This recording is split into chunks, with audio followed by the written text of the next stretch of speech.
pembakaran seorang santri junior oleh kakak tingkatnya.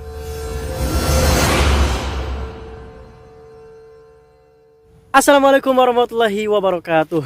Alhamdulillahirrabbilalamin. Allahumma sholli ala Muhammad wa ala ali Muhammad. Teman-teman yang dimuliakan Allah Subhanahu wa taala, jumpa lagi dengan Sapas. Pada kesempatan kali ini teman-teman, kita akan membahas tentang peristiwa yang sangat viral di tahun 2023, yaitu adalah pembakaran seorang santri junior oleh kakak tingkatnya. Ibaratnya istilahnya tuh santri senior gitu ya, membakar adik junior.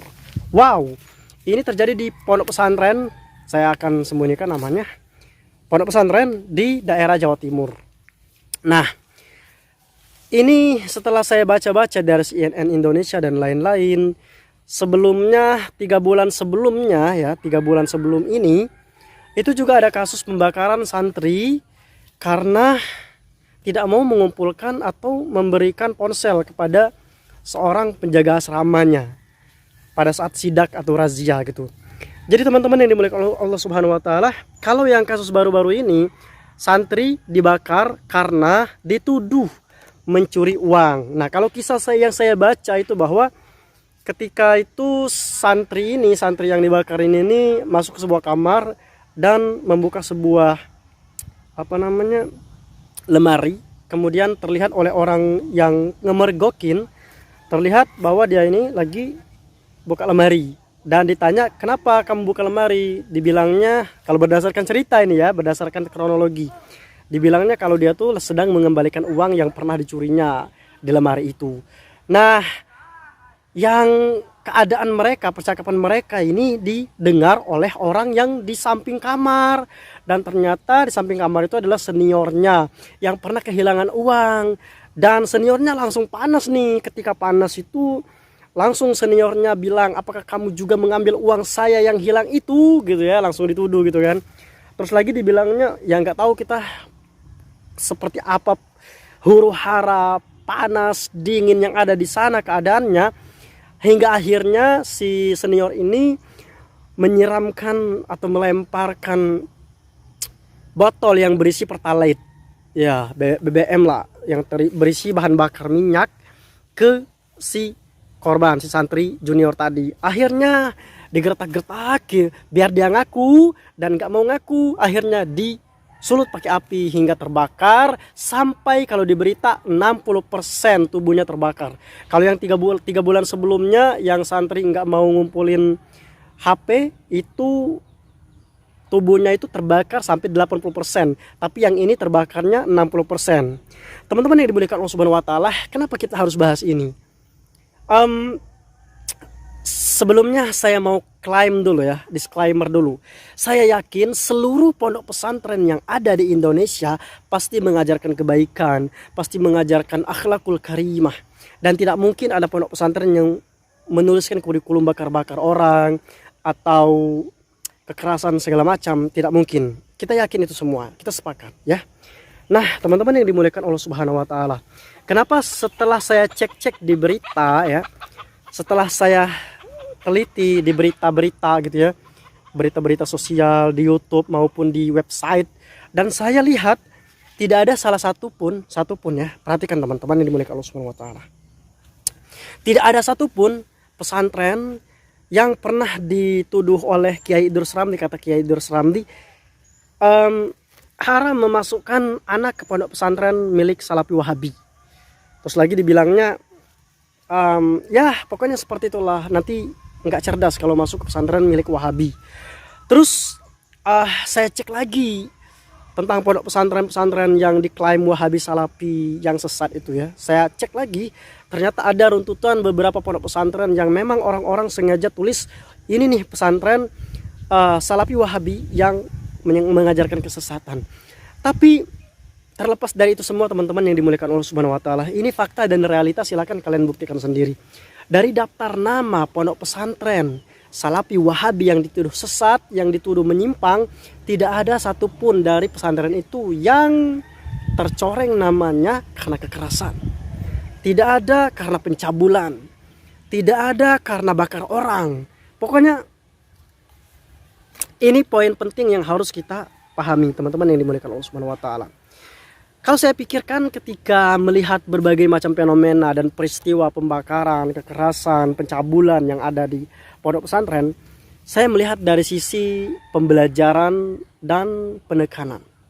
Yang saya lihat teman-teman yang dimuliakan Allah Subhanahu wa taala, dan saya rasakan sendiri ya, karena saya pernah juga kayak main ke pondok pesantren gitu. Dan tinggal di pondok pesantren, saya pernah juga.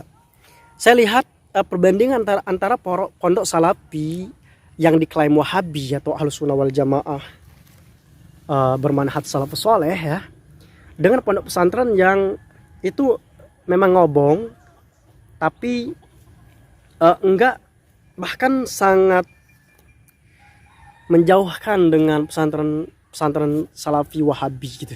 Maksudnya mereka memagari diri supaya tidak tercemar dengan pemahaman salafi Wahabi. Nah, jika dibandingkan kedua pondok pesantren itu, maka kalian akan menemukan perbandingan ilmu. Dari situlah kalian akan melihat apa sih yang ditekankan di sebuah pondok pesantren ini, apa sih yang ditekankan oleh sebuah pondok pesantren ini. Kalau saya pribadi melihat fenomena itu, saya melihat pondok pesantren salafus soleh yang manhajnya mengikuti ulama-ulama terdahulu kayak Imam Syafi'i, Imam Hanafi, Imam Hambali, Imam Malik ya. Mereka, ini pondok pesantren salafi yang saya tahu, mereka sangat menekankan tauhid. Dan efek tauhid itu ternyata teman-teman yang dimuliakan Allah Subhanahu wa taala akan berimbas kepada kehidupan sehari-hari. Manakala ada orang yang mau marah karena tauhidnya benar, maka make sense, feel-nya ke Allah Subhanahu wa taala itu akan membendung kemarahan itu, sehingga ilmu menjadi penerang ketika kegelapan hatinya ingin marah gitu. Contoh aja kayak gini. Di pondok pesantren salafi yang bermanhaj salafus soleh, mereka sangat mengikuti adab-adab Rasul Shallallahu Alaihi Wasallam di pondok pesantren ya. Ya, perhatikan di pondok pesantren. Kemudian ketika Allah Subhanahu wa taala berfirman seperti ini, mereka mengaplikasikannya di dalam kehidupan sehari-hari. Sehingga kalau dilihat dari minimalitas dan maksimalitas kekerasan, pencaburan, ya kayak bakar-bakaran kayak yang sedang baru-baru ini, itu tidak ada terjadi di pondok pesantren salafi Wahabi. Ya, apakah ini sebuah kebetulan? Saya rasa tidak. Karena kenapa? Kurikulum itu mempengaruhi proses pembelajaran, sehingga proses pembelajaran itu memiliki efek kepada para santri. Dan teman-teman yang dimuliakan Allah Subhanahu wa taala, silakan kalian cek saja yang masalah pacaran, masalah apa itu minimal di pondok pesantren salafi Wahabi yang dituduhkan oleh orang-orang. Karena kenapa? Pertama, ketat di dalam bersyariat, bukan dalam berpakaian saja gitu ya. Kalau di zaman sekarang itu banyak sekali yang berpakaiannya rapi gitu ya, berpakaiannya rapi, pakai apa gitu ya, terlalu mementingkan pakaian dan adab yang dibangun untuk menjaga kulit. Berbeda dengan pesantren salafi Wahabi yang diklaim Wahabi itu, mereka fokus dengan pembangunan karakter ruhiyah yang mereka kemas dengan pembelajaran tauhid. Yang intinya ketika orang benar-benar kun salafiyan alal jaddah, menjadi orang salafi, pengikut salafus saleh yang benar, mereka akan benar-benar melaksanakan agamanya dengan benar. Sehingga tidak ada di kalangan salafus saleh orang-orang yang korupsi, tidak ada di kalangan salafus saleh generasinya yang mencetak uang palsu, tidak ada di kalangan salafus saleh generasinya membakar temannya, tidak ada di kalangan salafus saleh teman-temannya atau santri-santrinya melakukan pencabulan, tidak ada. Karena kenapa? Allah Subhanahu wa taala yang diyakini Allah dengan Tuhan sebenar-benarnya itu tertancap di dalam pemahaman mereka, sehingga ketika mereka ingin melakukan sesuatu, mereka akan berpikir akan ada rambu yang terbentuk dari ilmu itu menjadi sebuah alarm, sehingga untuk melakukan maksiat, untuk melakukan hal kekerasan itu sangat kemungkinan kecil. Karena kenapa? Karena tauhid yang benar akan melahirkan amalan yang benar. Begitupun dengan amalan yang tidak benar, pasti disebabkan oleh tauhid yang tidak benar. Oke teman-teman yang dimuliakan Allah Subhanahu wa taala, mungkin ini saja ya kita membahas tentang pembakaran santri, lalu menjalar kemana-mana. Memang itulah kehidupan teman-teman, yang harus kita serap setiap ayat-ayat ya, setiap tanda-tanda yang kita lihat itu untuk menjadi pelajaran bagi kita semuanya. Dan teman-teman yang dimuliakan Allah Subhanahu wa taala, kemarin banyak sekali orang-orang yang minta saya review beberapa pondok pesantren rekomendasi untuk anak-anak para subscriber. Nanti suatu saat insya Allah saya akan main ke sebuah pondok pesantren atau beberapa pondok pesantren sebagai rujukan untuk kalian semuanya bisa menyekolahkan anak di sana dan bisa menjadi spot list ya,